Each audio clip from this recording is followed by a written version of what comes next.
You're tuned in to Grown Folks Production. In the mix. With the commish, Nate. What up, beautiful people? Welcome to Press Pass Live, your weekly OMFL podcast show. I'm your host, the founder, Nate. Let me welcome in a couple of my buddies here. We got Mr. Maniac of the Buffalo Bills and Commissioner of the Deuce, the best online. I always want to say CFM. It's not CFM. It's an online dynasty. So if you're playing college football, looking for College Football 26, come check out the deets down in the description. Mr. Big Hurt of the Minnesota Vikings, and a new guy floating around with us tonight, Mr. Randy of the Indianapolis Colts, a.k.a. the Orlando Condors. That was that old name we had there from Madden 20. What was that, Madden 24? Was that last year? Yeah, 24. Madden 24. This guy's a bundle of energy, so strap yourselves in and get ready for this one. Mr. Maniac, how is the old Monday? Since I got some yard work done, so. Mr. Big Hurt, how about you? Doing well, busy. Got a lot going on in life outside of work now. But yeah, Monday was all right. Randy, as you know, life comes at you fast. How's your Monday, buddy? Cannot complain at all. I'm getting prepped for a vacation, so just, working, packing, and enjoying some Press Pass Live. Jelly. I wish I was prepping for a vacation because, boy, I sure do need one. Lots of new things, fellers, ladies, and gents. We're going to be changing up the format. Again, I felt like the game show format didn't quite hit the mark of where we were going. Kept getting guys who were like, what's the noise in the background? I was like, okay, this isn't working the way I'd hoped. So we're going to hopefully get all these guys on video. They're on video now, but y'all can't see them. We got them on photos. But in the future, we're going to change the layout. We're going to get them on video. And we're changing the format to be back to more a round table discussion, debate formula.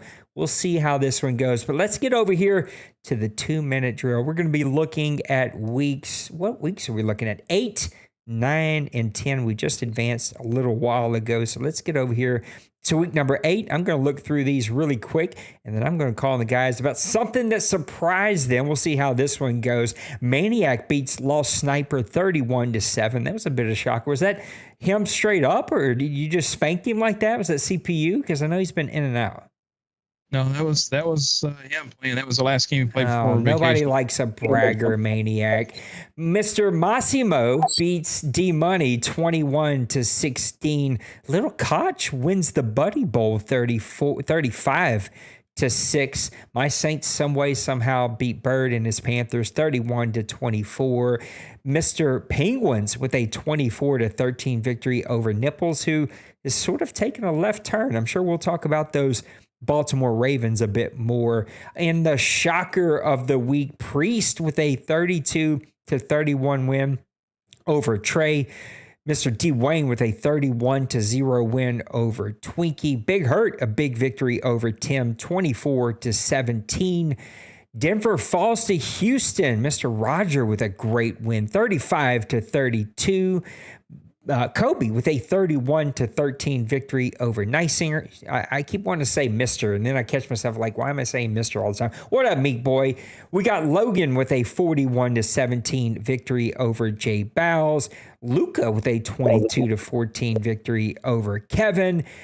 This guy over here, Mr. Randy, with a 38-23 victory over a one-time champion, Mr. Colin. Fleury with a big victory, 21-10 over Bill. And then finally wrapping up week number 8 here, we got Cincy Berg with a 38-14 victory over Crazy B-Man, who did let me know today. I probably am going to let the cat out of the bag, but hopefully he'll let y'all know he's going to be retiring after the season. Will not be joining us for Madden 26. If you do not know, Crazy B-Man has a really, really, really tough health situation that keeps him from always having like full ability with his hands and arms, and yet still tries to play and still tries to push through. And he just feels like the body ain't letting him do it anymore. He's looking for a coach-only league, so hopefully Bill or somebody else will help me get a coach-only league going for Madden 26, and he'll still hang around the group. Guys, week number 8 in the books. What surprised us? What caught our attention? What do we want to talk about? There it is. There's the silence. Because none of these dudes want to just talk, just talk. All right. Okay, ahead. we all go sometime. No. See, I'm just going to start calling to start the conversation. Then y'all just got to jump in. Big Hurt, what caught your attention? I think the biggest thing that caught my attention, I feel like record wise it's not, but it's like just the way things have gone. I'm gonna turn to D Money and Massimo. Like I think Massimo can compete with D Money, but I just think like the way Massimo has struggled these last 2 seasons in this cycle, especially, he just hasn't like been able to put it together. But yet he comes back, and I know D Money isn't D Money or the typical D Money that we know right now, but he comes out and gets a 21-16 win over. Unless he plays somebody he don't like, and then all of a sudden he figured it out again. If D Money plays somebody he don't like, he knows how to win then.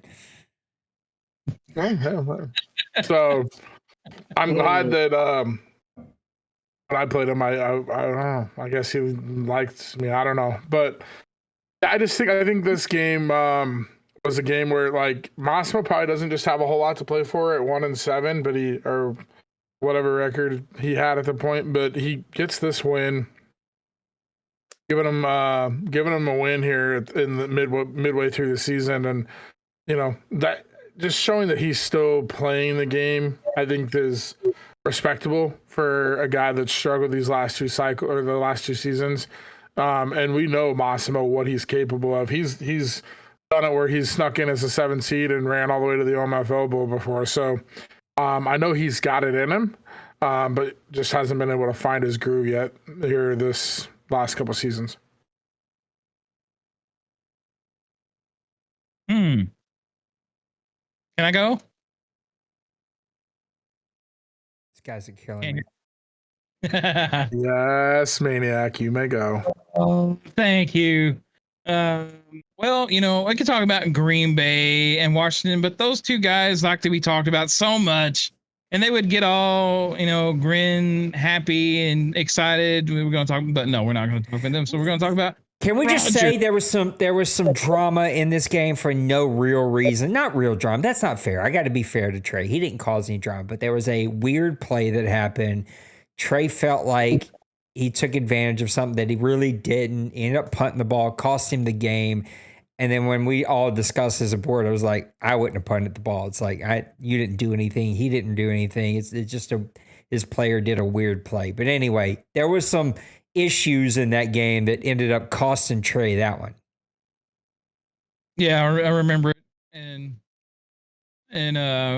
just throw that out there, like, Priest, he's always like asking me about like, hey, what's the rule in this? I'm like, bro, go learn the rules, man. Quit messing with me during your game. 18 years, still needs to know what rules. No, I want to talk about Roger. Man, Roger's had a really good start of this season. I know it's probably maybe not as spectacular as last season kind of started off for him, but I mean, he's been rolling and playing the Denver Broncos and Jay Glaze. He's been to a bowl. He's been very always at the end of the seasons and the cycles. He's always like one of the guys that are like pushing for a playoff spot. And I know this was like a restart, and I think Roger had posted like that there was a 14-point swing from the restart, but that just happens sometimes. But I just would just like to say that Roger's put together a tremendous team, and he's competing, and he's actually really in the thick of things in the AFC. So, you just have to give some props to Roger and what he's went through as well. He's been one of those guys that have just continued to press on and done a tremendous job. He loves the team build, and man, he has built a monster in Houston right now, and that man can put up some points. So if you go into a game looking for this guy in the playoffs, you better be ready to score 40 points to beat this guy, because he definitely puts up a lot of points, and he knows how to throw those deep go routes. Because man, I don't know, he is the the king of those. And but he's timely with them, and he knows when to bring them into the game plan, and definitely he is going to be a competitor coming in the playoffs. I guess that leaves me. My game I would like to talk about is the Steelers and Ravens. I think that division as a whole is a ton of fun. All the guys could win an OMFL Bowl any season. But this game in particular really caught my eye because the Steelers had 4 turnovers, 4 picks, and they still won the game. Lawrence had 0 passing touchdowns. And I think that just kind of speaks to how good the Steelers defense played in this one. They held Lamar Jackson to 158 passing yards and the Ravens to 51 rushing yards. So that was pretty shocking. And I just think that division's a ton of fun to watch. A man of many, many words, as you hear right here. That was a shocking game just from the fact of what's happened to the Ravens. Like, I just feel like, I don't know, they started out so strong. They were one of the better teams here. And boy, we have checked out for the summer. Right? To be fair, he's moving into a new house, that whole process. So maybe that's the one doing it.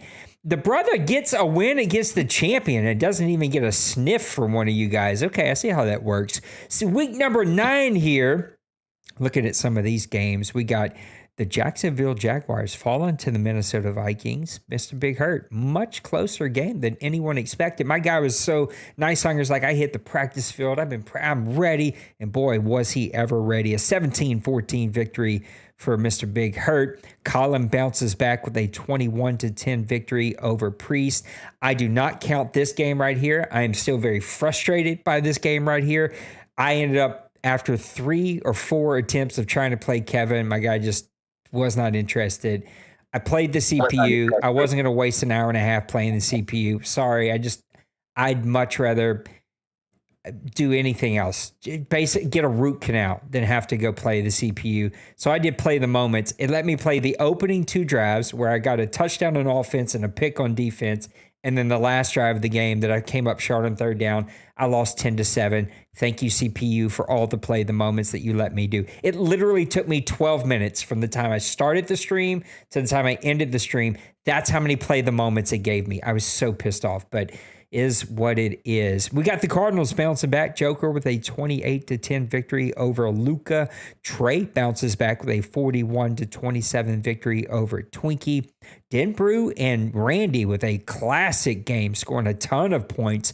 41-39 for Denbrew. Roger keeps it going. This might have been a CPU. I think it was a CPU game. 42-23 because Roger's like, I will play the CPU. I need the win. I needed the win too. I just didn't want to play CPU.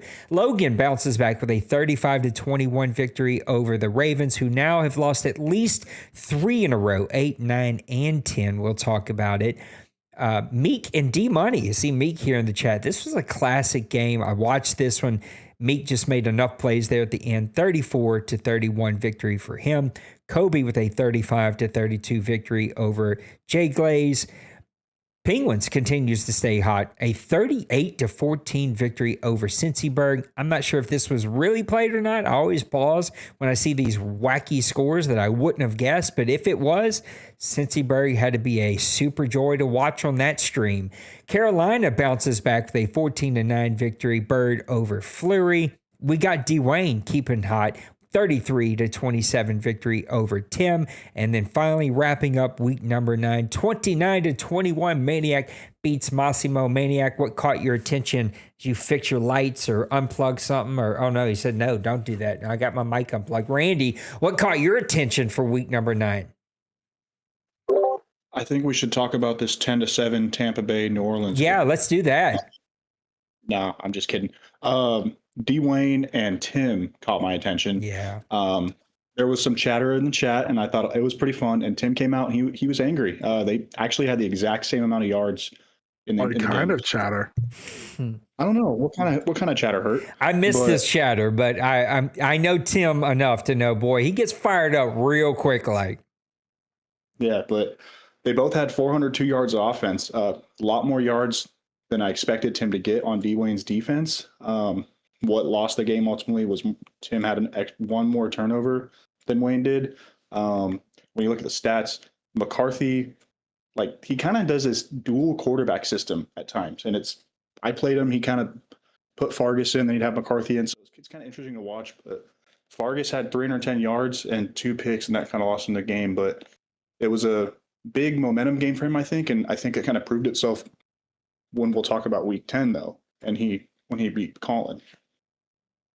Yeah, it's a big time victory, giving up a ton of running yards, but Dwayne will do that to the best of them. Williams, 3 receptions, 144 yards. That's always going to be really good. But Detroit also gave up 3 sacks on the day, and that's hard. Dwayne puts so much pressure on you from so many different ways. You start turning the ball over and giving up sacks, it's going to be a very long day for you. Big Hurt, what caught your attention here in week number 9?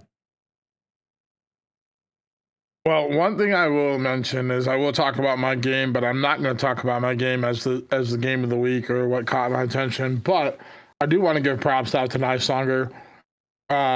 Whatever he did, pregame, hype, practice, whatever it was, this man came out and gave me a run for my money and was pushing all the right buttons. He did send me a message at one point in the mid-game, and he said something about how we were both basically kind of getting maddened or whatever, and we couldn't catch a break. But I felt like I'd get down the field. I threw a touchdown. They reviewed it, called it back. I had to kick a field goal. And he just played solid defense, ran the ball, did everything, but was able to make the final kind of play in the end of the game to get the win. So, I kept thinking, oh my gosh, the Jags are gonna get their first win against me. That's and as I'm in this division, but you just can't take anybody for granted in the OMFL. But the game that I really want to talk about is just these two teams kind of are on trending different, and that's the Chargers and the Ravens. You kind of talked about it, how the Ravens are on a steep downslide, but the Chargers right now are bouncing back and kind of putting their name back on the map. And I don't know what it is, but Logan's kind of found his groove, and he's winning some football games. And that West division in the AFC is wide open. And so I think, right now, Logan's putting his stamp to say, hey, I'm here. I'm going to play. I'm going to win.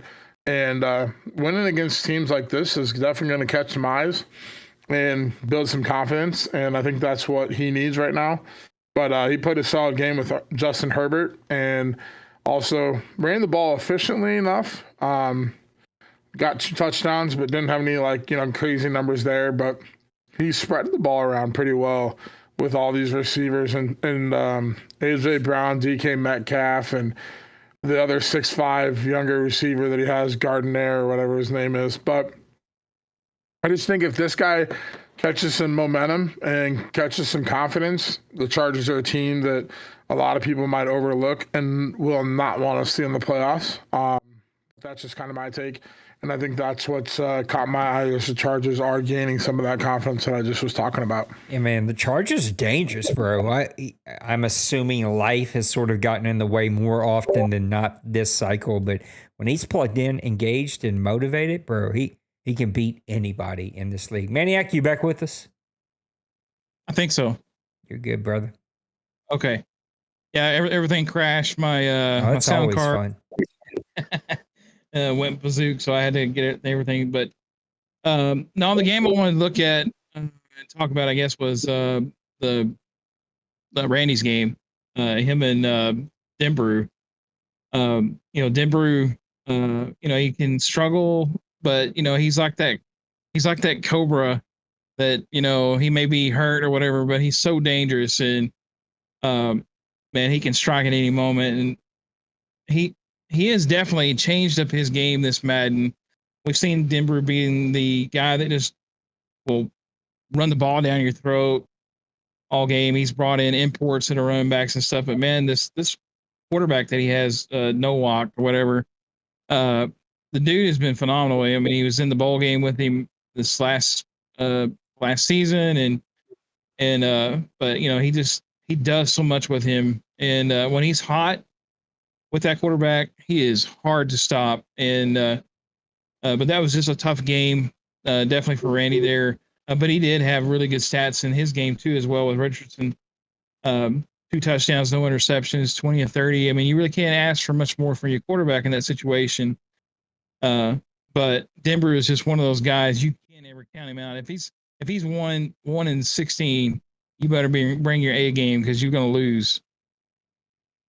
Yeah, he's going to bring it week in, week out. He's never going to give you a game. He's just one of those guys that no matter what the record is, he's going to be playing really good football. What's up, Birdman? Let's look at week number 10 as we wrap things up. We just advanced a little while ago. We got Denver getting a 34-14 victory over Twinkie. We got Big Hurt with a 31-13 victory over Priest. And knowing those two guys, that felt pretty good for him. We got Trey bouncing back with a 26-24 victory over Bill. Bill's struggling this season for some reason. We got Bird bouncing back with a big victory over Kansas City, 31-17. Luka dropping a couple games here in a row. Fleury with a 38-15 victory. Oh no, that was a sim. Not shocking at all. It's Mr. Kevo, who's just, he is unplugged. I love him, but he is unplugged. And he was on call all weekend, but still pretty unplugged. Mr. Little Koch, 28-14 victory over Penguins. That's a bit of a shocker. I watched a little bit of this one. D. Wayne with a 37-30 victory over Nipples. And D. Wayne, you said you were going to be here.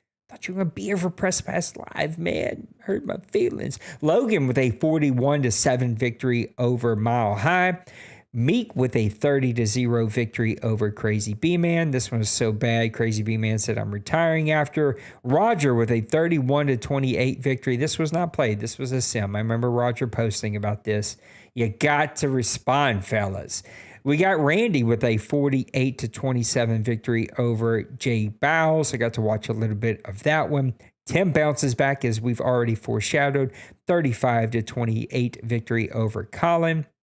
Lost Sniper is back in another game where we had a couple of restarts. Thank you, EA. Appreciate you. 20-7 victory over Cincyberg. And if I know Cincyberg the way Big Hurt knows him, this is not a happy camper. And then the game that I foreshadowed a little bit, these two guys have no love lost. They are not on each other's Christmas list. They will not be dancing at each other's weddings, maybe their funerals, but a 35-28 victory, D-Money over Joker. And D-Money somehow figures how to start that engine whenever it's got Joker involved here. Coming over to you, Maniac. What caught your eye here for week number 10? And you stole my thunder. That's what I was going to go to. Definitely for sure, man. So I'll just go ahead and I'll talk a little bit more about it. Yeah, we've seen D-Money. He's lost a couple suspected, teams already, and all of a sudden here he is playing Joker, who has had a really decent season. He has stumbled a little bit as of late. But he's got one heck of a team over there with the Cardinals built, he does. and especially offense. Offense and his front seven on defense, they are phenomenal. But like you said, D-Money some way, somehow, it's like, oh, it clicked back now. I know how to play. I'm going to score 35 points on Joker and going to make him like it. But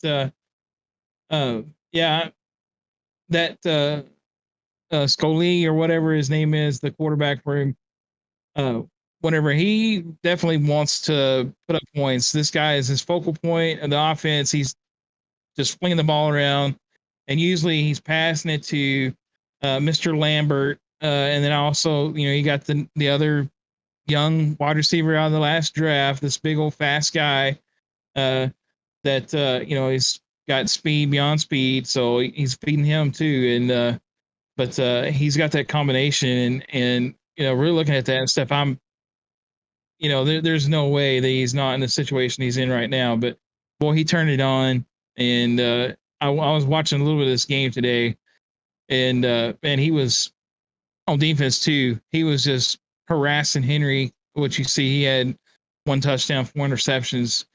Didn't get any sacks, but man, he was in his face, making him throw the ball when he didn't want to. He was doing the D-Money things that he does, and there's not going to be any love lost between these two, that's for sure.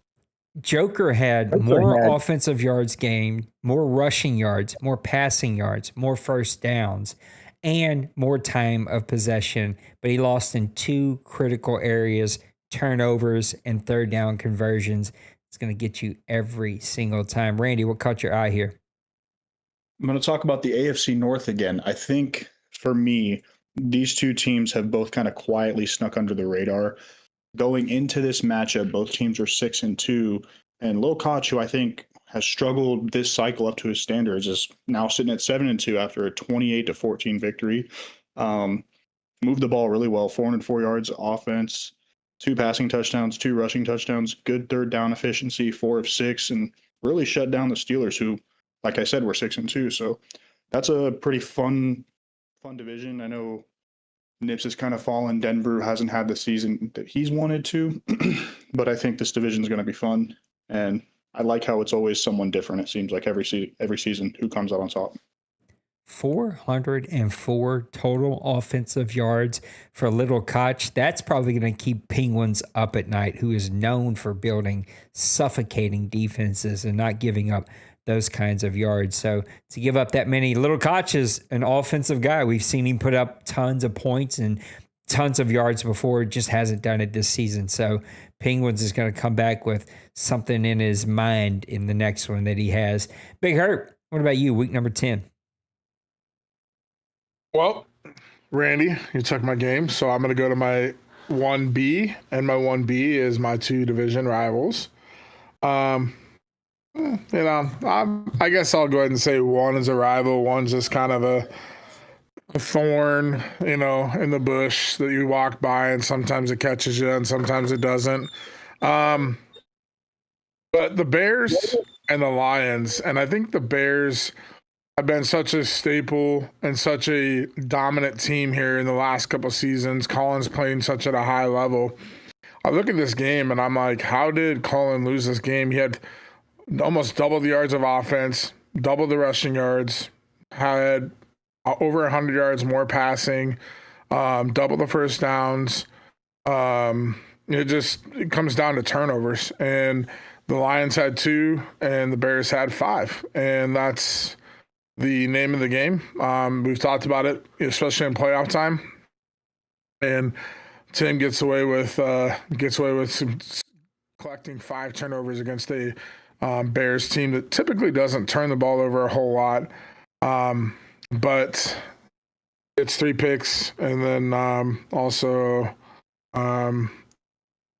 fumble 2. And so, yeah. Just looking at the Bears, I think they're in a prime position.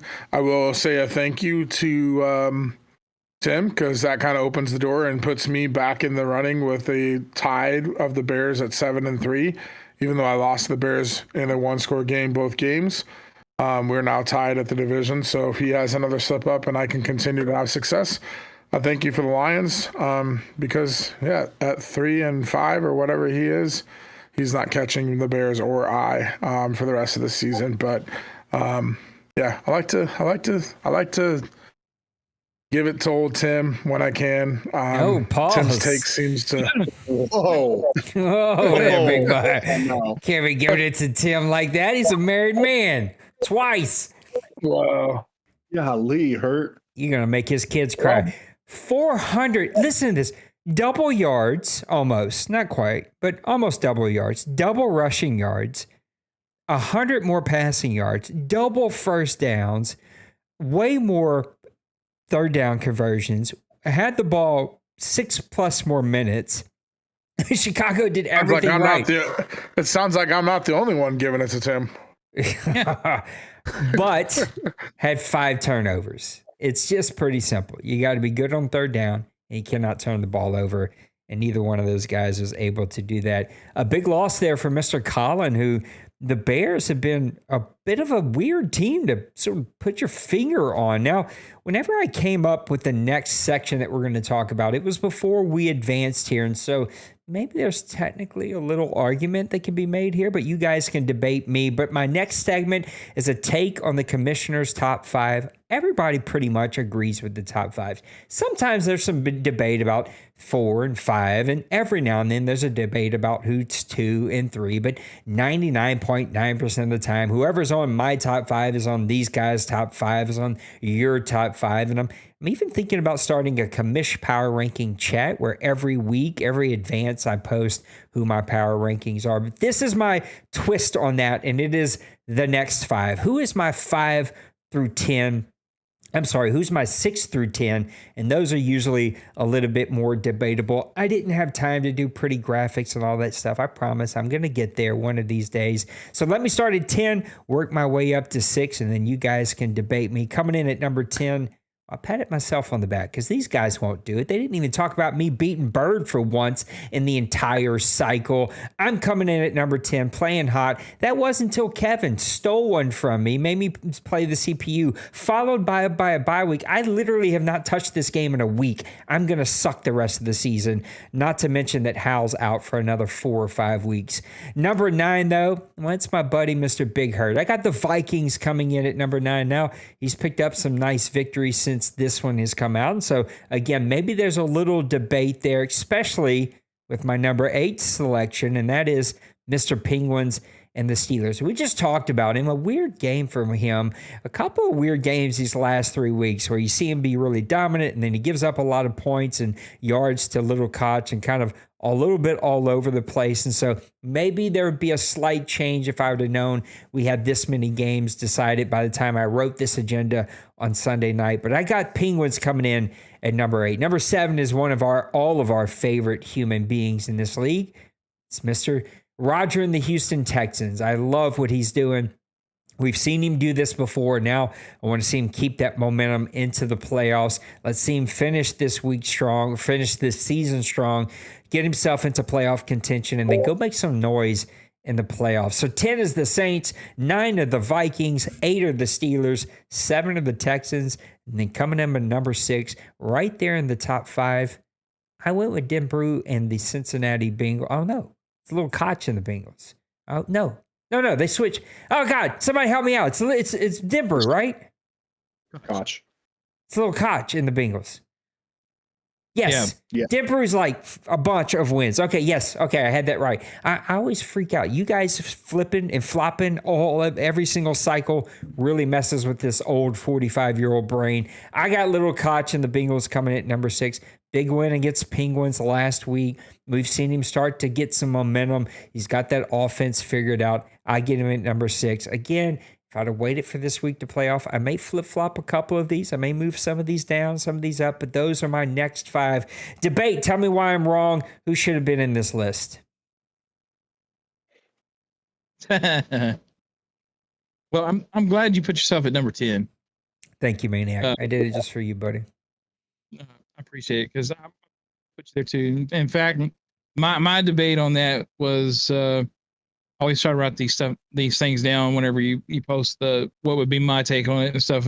I got you at 10, Steelers at 9, Chargers at 8, Vikings at 7, and Bears at 6. That's my next top 5. And but you look at all those teams right there. They're on the fringe right now, and it can either go really good or really bad going forward. And if you're able to get a few more wins underneath your belt, then you guys are going to be really pushing for playoff seeding and positions. But if you take a stumble and those things happen sometimes at this point in the season, then it could really derail your playoff chance and stuff. But everything that you look from those teams, though, you've seen one thing though that you guys have been doing pretty well, and that's been consistently playing solid offense, not turning the ball over a lot.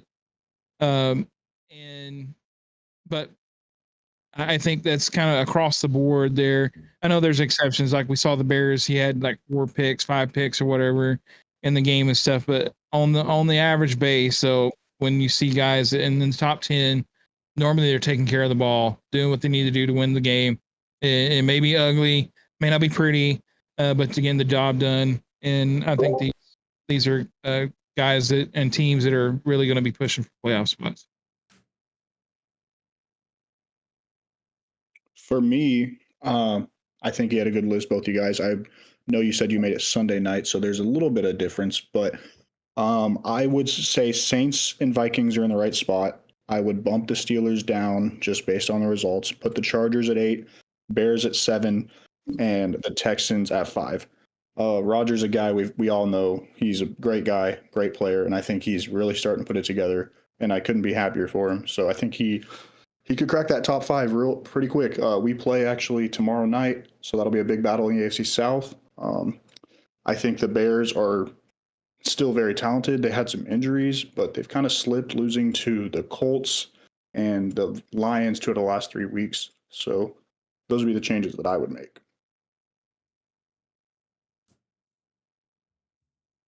Yeah, this next 5, I mean, it could really come down to like shuffling things, even within your top 5. I think we could do some moving around, but I think for me, if I had to pick with what I know, I would have the Texans at 6, Bengals at 7, myself at 8, Pittsburgh at 9, and New Orleans at 10. And I think the Chargers could easily be in that top next 5 as well. With the Ravens, I think they were in it, but they probably were even in the top like 5 back end, and they've slipped all the way out of the top 10, in my opinion. But I just think there's 1 through 10, it can be shuffled around in like 1 week. You know, Chicago's probably sitting at 4, maybe even like 3.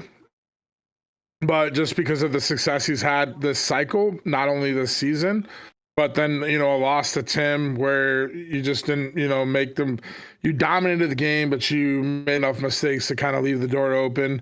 That could be the difference of a, you know, a 3 to 6 or 7 seed or a top 10 spot, in my opinion. Same thing with like Seattle. I think Seattle, like when they play really good football, like you could put them in the top 2 or 3 teams. But then again, like, it's just a consistency matter. If it's a regular season, then you get to playoffs, it's like a completely different team. And so you could easily put Seattle, you know, I would say 2 to 6 or 7, depending on, you know, how things are shaking up. So, but I would definitely have the Bengals with the win over Pittsburgh, the Pittsburgh Steelers, Houston, and, you know, and then, like I said, with myself, winning a few games, Pittsburgh's right there. And I think with that game between Pittsburgh and Cincinnati, you could flip-flop those teams, but Cincinnati came out the win and, you know, 128-14, like Randy kind of talked about. So they get the nod to be the higher seed, in my opinion. If the Chargers keep winning, you know, they have the argument to be in that top 10, 6 through 10, somewhere in there. Where do you put the Jets, man? I think he lost 2 of the last 3 advances. Where did the Jets fall in this? Well, for me, I mean, I think the Jets are definitely a top 10 team just week to week, but with the last couple weeks that have taken place, I mean, it's hard to really put them where in the top 10. And the reason I say that is those losses that we are looking at, it's not like they lost by a field goal or a late drive or, you know, something like that. I mean, the loss to Pittsburgh's 24 points, so that's a 4-score game, and then a loss to the Patriots, only scoring 7 points. That's very unlike a Cincy-led Jets team, and so I don't know if frustrations are settled in or if he had an injury or something like that.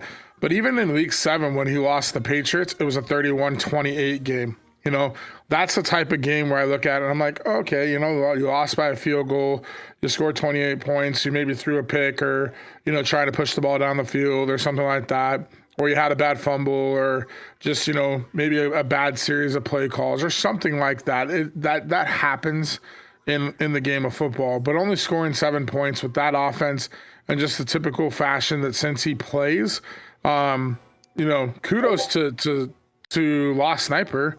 He's got 2 wins against the Jets, which I think we all easily think the Jets could win the OMFL Bowl. But I would say with just how things are shaking up in the last 2, 4, 6, 7 games, he's 2-5. So, and he's got wins against the Bears and the Rams. The Bears is a quality win, but with the struggles of Crazy B-Men, that's a game that I would expect the Jets to win.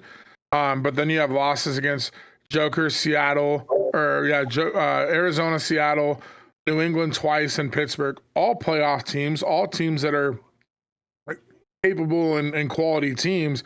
But again, the Jets are expected to win those games, not lose, and at least be in the game within a score, not getting beat by 24 points. I want you to listen to this list of teams real quick, and then we'll move on to the next one or take any other thoughts. This is sort of middle of the pack. This is right outside of what you would consider top 10. Just close your eyes and imagine the teams are going to announce here.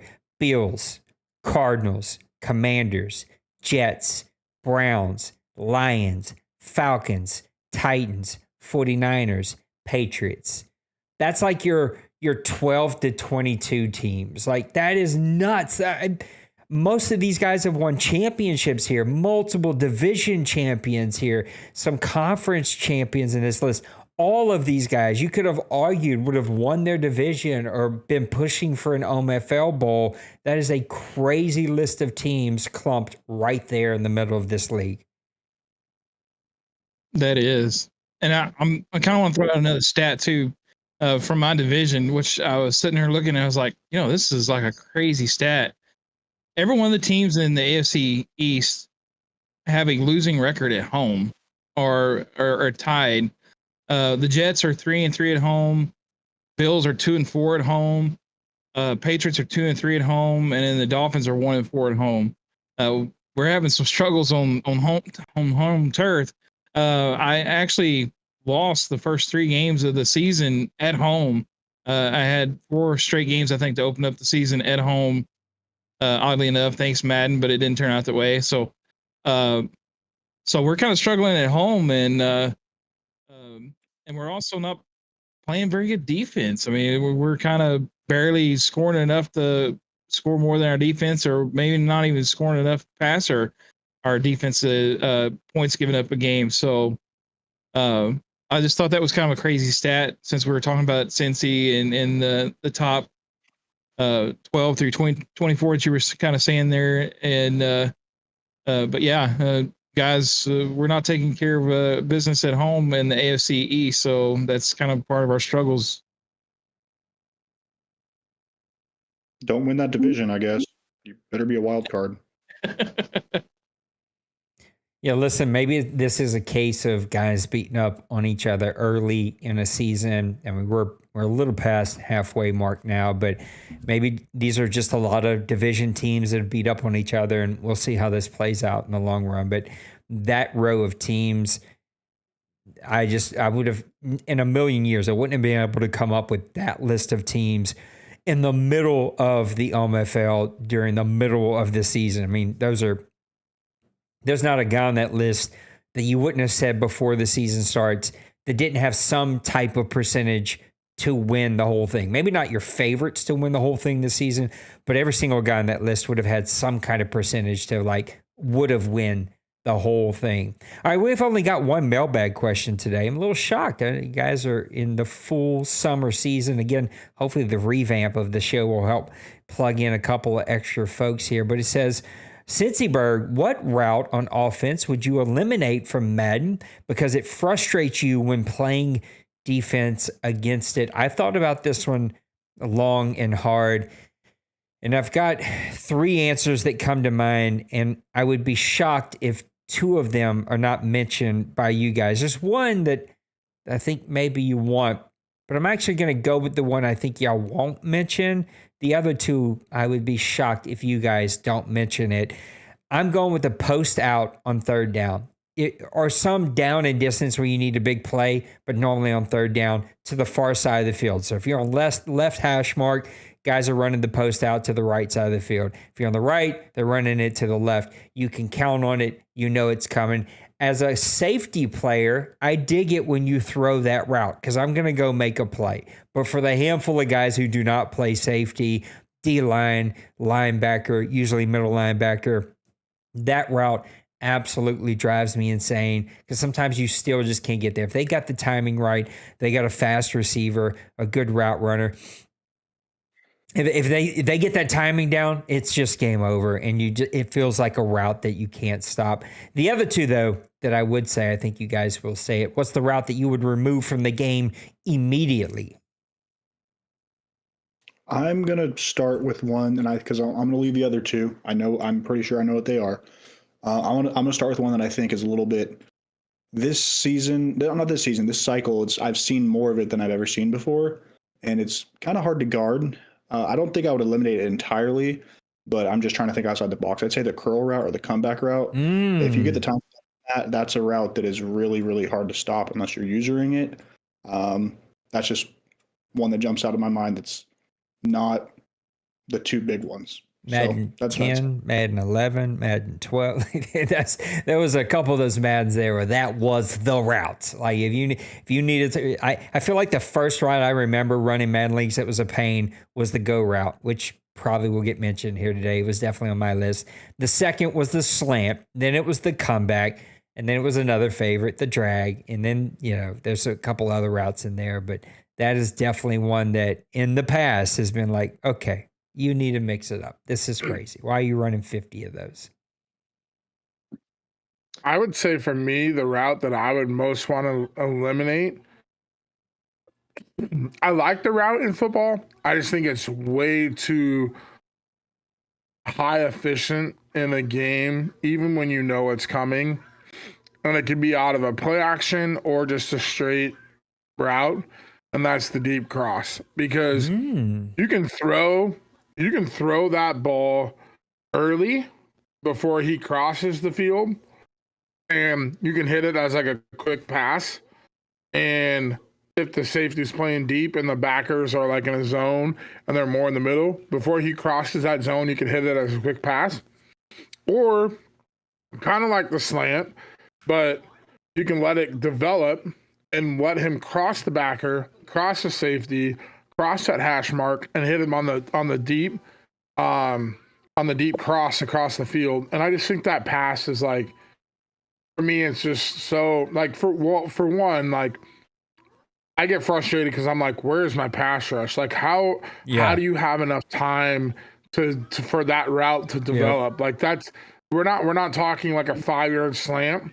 We're talking the guy runs 20 yards downfield and he's running 40 yards across the field, and then you throw a 30-yard bomb and he's like wide open, because if you play cover 2, the corner's underneath, the safety's over the top, the window's there.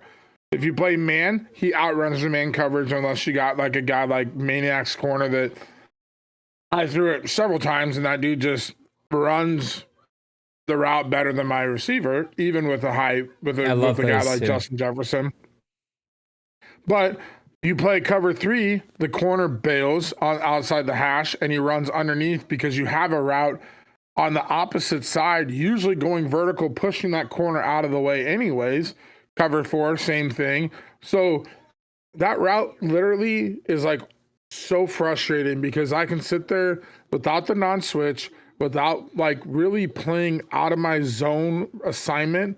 It's like I either have to get the pressure there or let it beat me every time, and or hope that I've got a good enough corner that like a Shepherd, which now I have Marshall on my Vikings, but you have to have that elite corner that's just going to run with him, and as soon as the ball, he like undercuts it, and that's the only way to stop it. Yeah, that's actually good. I was fixing to chime in there and say, well, yeah, obviously I hadn't played my offensive line because, man, I've been getting harassed all season long, but definitely those can be. I've got a couple. The zip route or whatever, that little zigzag route or whatever. Zigzag. That one. Didn't even think about that one. I didn't either. That's a good one. Yeah, you can run. You can tell your guys, watch underneath, watch outside. Because it feels so good though. It feels so good when you jump one. Oh, there's nothing better than when someone runs that on you and you jump that bad boy and pick it. Ooh, it feels good. Yeah, but you have to be like truly anticipating that. Yeah. And I'm a linebacker user most of the time. That's where I kind of spend my time. So my thing is the middle of the field. So a lot of times that little zig will suck me in, and then Easy. yeah, and then my outside coverage, Duly noted. Duly noted. 2 or cover 3 will not cover that unless you make like a lot of adjustments. 100%. Zero route. I mean zero yards on your when you're underneath routes or whatever. And then the other one is the motion wheel route. Those things. I was surprised y'all didn't say that one. Yeah, those things. My division, and not saying nothing against the guys, but everybody. These disclaimers. I'm not talking about you guys. I'm just saying the other guys. The other guys, but you guys, So no, I mean, the AFC East, they're notorious for using those routes. I love picking one of them bad boys off too, though. Ooh, feels good. Yeah, it does feel good, especially if you're kind of anticipating like, okay, these guys are running man coverage, bump run a lot. A lot of times it'll give those guys a little bit of a cushion to get around the bump and run there. So, but again, though, if you're not prepared for it, it can be like, oh, here it is again. So, but those would probably be my 2 that kind of frustrate me a lot of times. And it's not so much, I don't think that they're unstoppable, but my God, they nearly seem like it sometimes, especially with the defensive calls that I'll call. I'm surprised you guys didn't say the go route, the vertical. That's my worst. Like if I thought for sure that was going to be on y'all's list, so I didn't take that. That's my number 1. I loathe the vertical. I don't know why. To me, it does all the things Big Hurt said about a crosser, but twice as bad. Like I don't understand. No matter what you do, play the sticks, shade inside, back off. Like it just, if people have the timing and the right person, they're going to pick up a 2nd and 28. It just drives me batty. And then the third one is sort of a historic hater, the drag route. If I hear one more person moan and groan about getting a drag route on them, I just want to go nuts. But the drag route, especially with the tight ends, woo! You guys who do that are a special breed. I guess I'm just jealous because I don't have the tight end that can run that. Sometimes though, you have to, like, if you're calling plays, and you got these guys that are user in the defensive tackle or bringing the blitz a lot. Yeah, you gotta do it.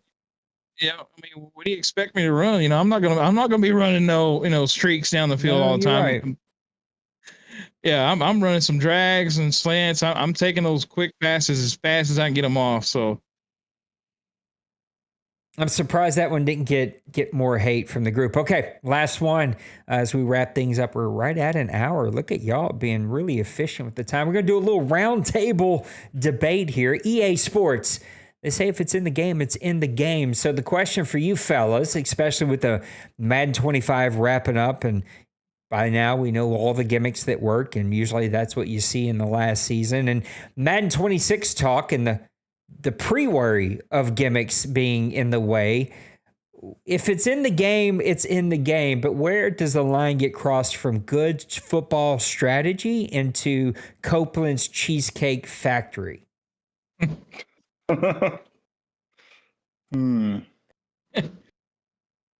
Copeland's Cheesecake Factory, huh?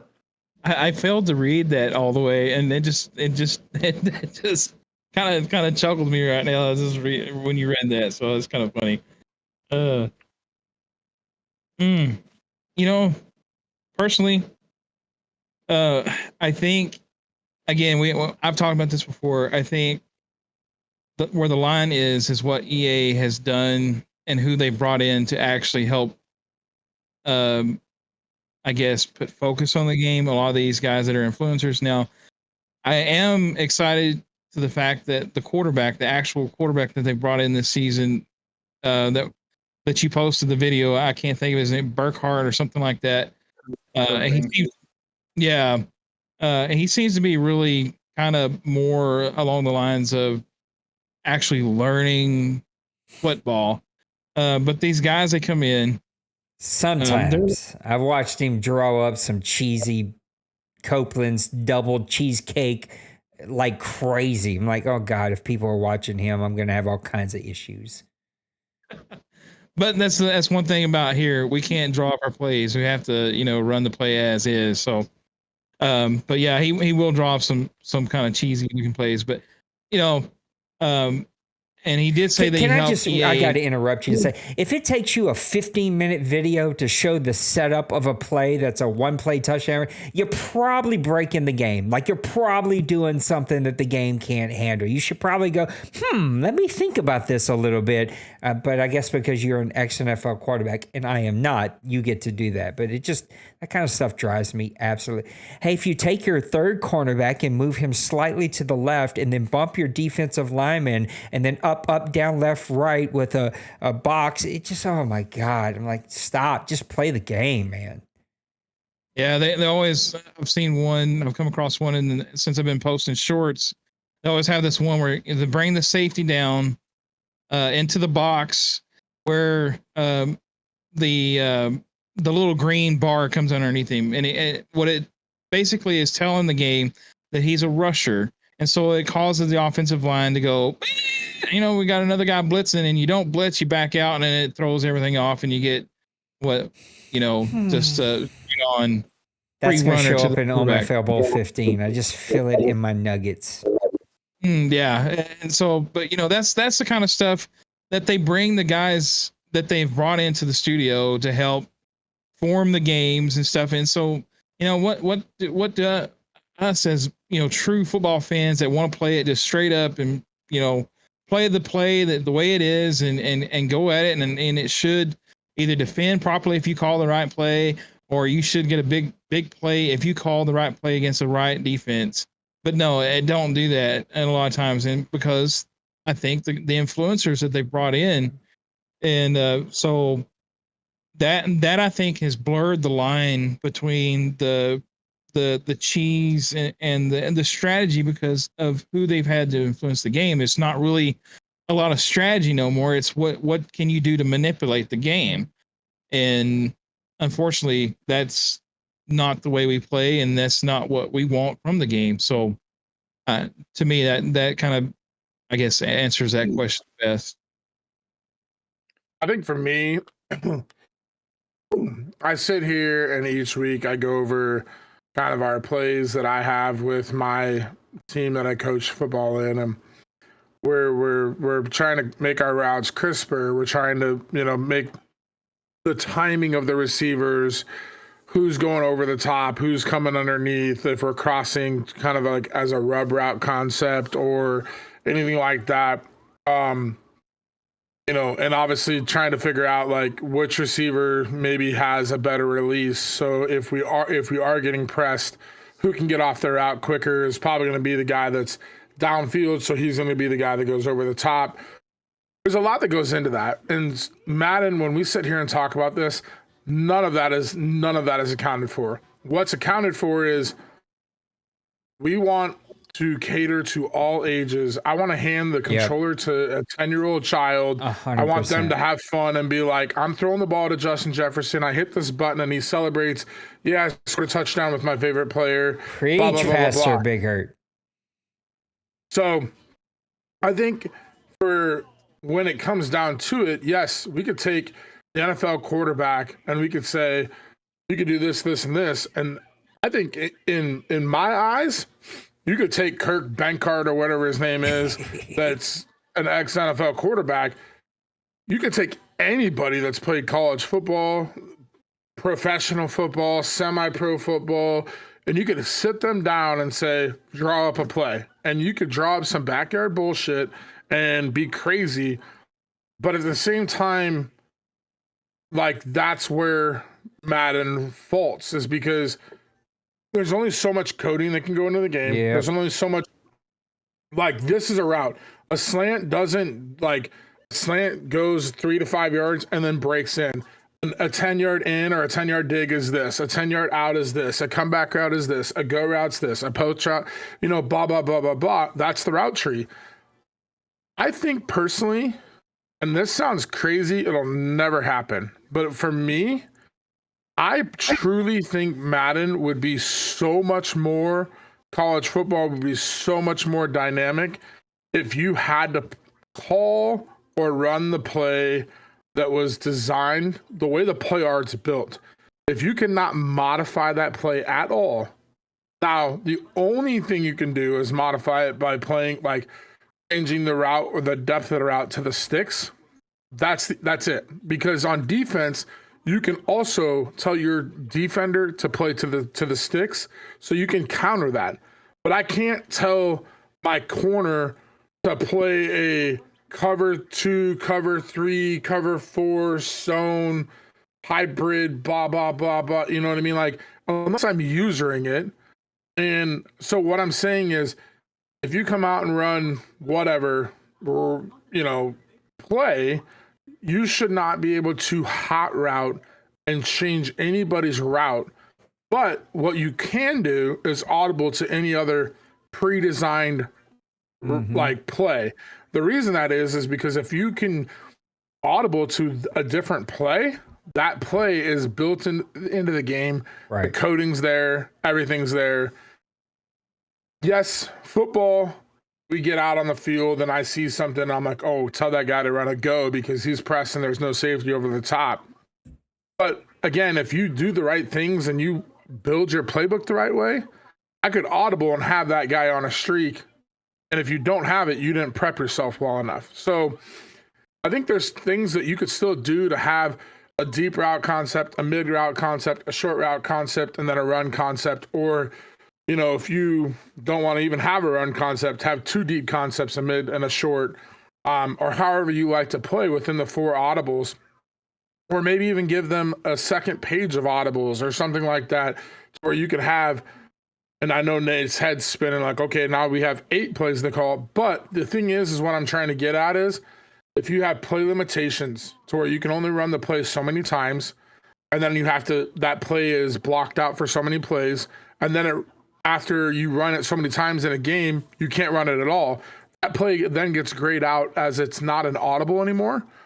It basically is taking one of those audibles. So if you consistently run the same play, you're running yourself out. The other thing is giving yourself 8 audibles. Sure, that sounds like a lot, but you can alter your play based on what you see as a coach, but you're not drawing up any play ever. You're not taking a guy and putting him on a slant with other guys running verts and all that stuff. It has to be a pre-designed play. And I think Madden would have a lot more competitiveness, and I think you would have a lot of the issues that we talk about. And again, the freelancing, drawing up a play, sometimes it happens on the field. Joe Burrow or Patrick Mahomes or Tom Brady or some of the NFL greats, they sit there and they see something, they tell a guy with a little signal like, hey, hit a go or hit a post or, hit this, wheel route or something like that. But at the same time, like, human eye, they can react to those things. They can play whatever depth, zone, man, match coverage you want. And in the game, like you said, I have to hit all these buttons, and then I'm basically drawing up a defense, and it becomes craziness. I think if you just were forced to play a zone, man, whatever defense, you could change the depths of them, play the sticks or whatever. But then as an offense, you were forced to run the play and you had audibles to resort to, it would be fine. Just take the whole freelancing thing out of it. And I think it would be a great thing for Madden. What an answer from Big Hurt. I don't know how I'm supposed to follow that up. But no, I completely agree with both what you guys saying. Hurt, touching on what you're saying, I think for me, it's really, when you mentioned it's designed for the kids, it is. I mean, Ultimate Team, they got their daddy's credit card. They can go out there and score 60 points with a 95 overall team, and it's fun for them. But where does that leave people like us? So I agree with you. For me, I'm going to touch more on this question on the strategy side of things rather than the cheese of it. like touching on what Nate said on one of the previous topics, you got the out route on third down and on the opposite side of the field. How much of that is cheesing or just playing it the right way, so to speak, I guess you could say. I think for me, human beings were creatures of habit.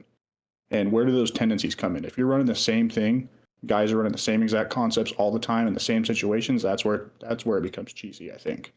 If it's you start watching one player and they're always running streaks on 3rd and 5. That's just an example. I think that's where it kind of draws a line between strategy and cheese. I think with what Nate said, just picking on him because he had that specific corner route on 3rd down. If you're taking that and that's there, that's great. But if you're running that every time because you know Nate's running man and you know it's going to be open, that's where I'm like, okay, this is cheesy, mix things up. So that's kind of where I fall in that. I think it's just about mixing it up. Yeah, I struggle in all of these concepts. I think I especially have struggled here in the last couple of cycles. I'd say last 2 cycles as I've tried to sort of lighten the rule book to make it a bit easier. I've struggled with. There are some days where I'm like, man, it'd be great to just if it's in the game, go play it. But then we know what that leads to. It leads to one specific style of play. Because what happens is guys who can do this full time make videos to tell you what offense to play, what defense to play. And then everybody who can't do this full time just goes and watches those and copies and finds time to practice that. So in order to have many different play styles to promote a league that anyone can have an opportunity to win, we have to have these structures. And it would be great to live in a world where it's like, you're doing things too much, stop doing it, mix it up. It just never happens because if it works, guys are going to do it. This is why you see vertical routes on 3rd and long, 2nd and long when I need a 1st down. That's why you see post out routes. That's why you see drag routes with really fast tight ends. Go play the computer. Whatever the computer does 100 times against you is probably what you're going to see in the games because it works. That's why the computer's doing it. I just wish that the game played a bit more fluid and allowed for multiple ways that you can win. And that's why we have the rules that we have. And trying to find that balance between enough rules to keep structure to allow different styles to win, different play makeups to win, different GM abilities to win, while at the same time allowing freedom and flexibility and flow can be tough. And that can be a bit of a whiplash. And I try to keep us from whiplashing. But I guess it still happens from time to time. And every game's going to have a flaw. Every game's going to have something it doesn't do right. Every game's going to have something that's broken. It's impossible to have rules and structure around all of it, but just enough rules to allow multiple types of players to win and at the same time allow freedom, flexibility, and abilities to do what your team does well. That's the tough part. Where we've let up is quarterbacks run, right? We allow quarterbacks to run a bit more. We have, curtailed play calls by using cooldown and play limits. Even still, 500 play playbooks, you can do whatever you want. And boy, I seen Maniac try to put limits on playbooks. Poof. You would have swore it was the Boston Tea Party. I couldn't believe the backlash around trying to limit amount of plays. But in a perfect world, I would have less rules, but I'd say you can only have, 300 playbooks, and I'm going to have play limits, and it's going to take care of itself naturally, and you're going to have to be strategic. But guys don't want that, and boy, the hissy fit, whew, I just never seen it. And with 500 playbooks, my limits don't matter because I'll just find 7 other different ways to call the exact same play, right? So, yeah, it's a bit of a struggle. It can be a bit of a pain point in a league, and I'm constantly trying to find new ways to approach it. And I think I just came up with a new way, but then I remember how much hell. Like literally, I think people were driving to Maniac's house to burn his house down because he's like, you can only have 300 play limits. And people are like, no, 300, that's not enough. I'm not going to get out of the first quarter. I quit. It's like, oh my God, y'all, what are we doing here? Chill out.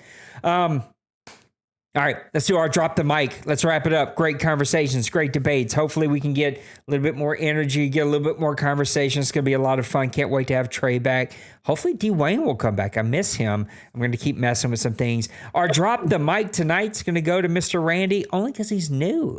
He's new. He was efficient with his time. He was to the point. He got his points out. And like seeing a new face here. So Randy, the last... Big Hurt, I know it. I get it. I see your face, man. I understand. I would have probably given it to you, but I got to give it to the new guy. Got to spread the love here. Randy, the next 1 minute is yours. The subject is yours. The floor is yours. Drop the mic. I appreciate y'all letting me on, first of all. It was a ton of fun. My drop the mic would be, so I was having a chat with Roger earlier, just talking about football, live, Madden, all that stuff. And this is kind of related to the Madden League, the OMFL. It's more so related to life. I think here, we want to win. We're playing football. But what makes this place great is the humans, the camaraderie, and we got to prioritize the good humans in our life. And I think when it comes to the league, when it comes to all the drama, it's just like, y'all, it's a Madden game. Trust me, y'all have seen me lose my shit on a stream plenty of times. But Never.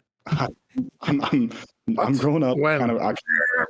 It doesn't happen, but I'm maturing. Whatever. I think, we're here to play football, but we're building relationships. It's about the humans here, the wins and losses. Who cares?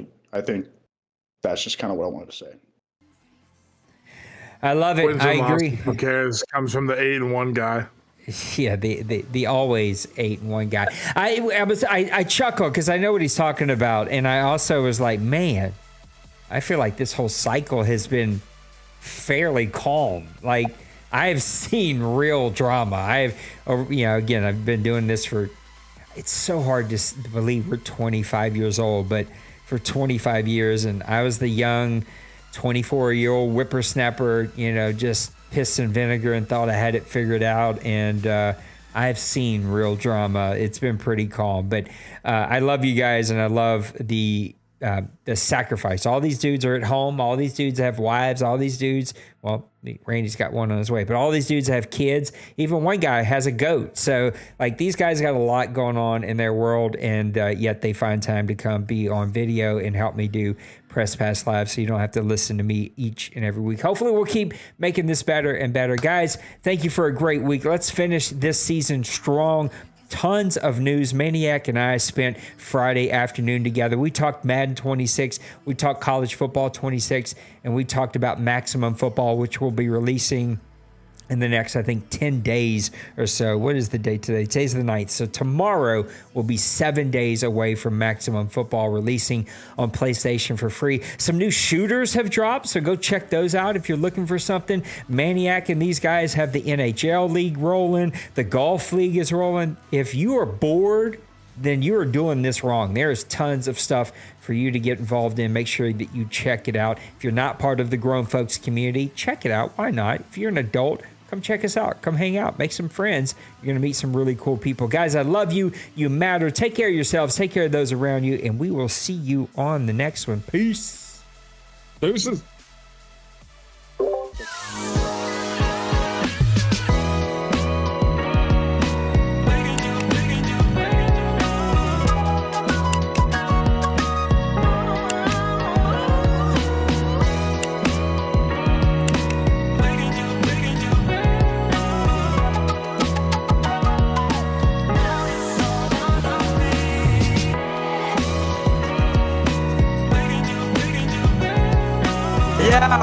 Smash that like and subscribe.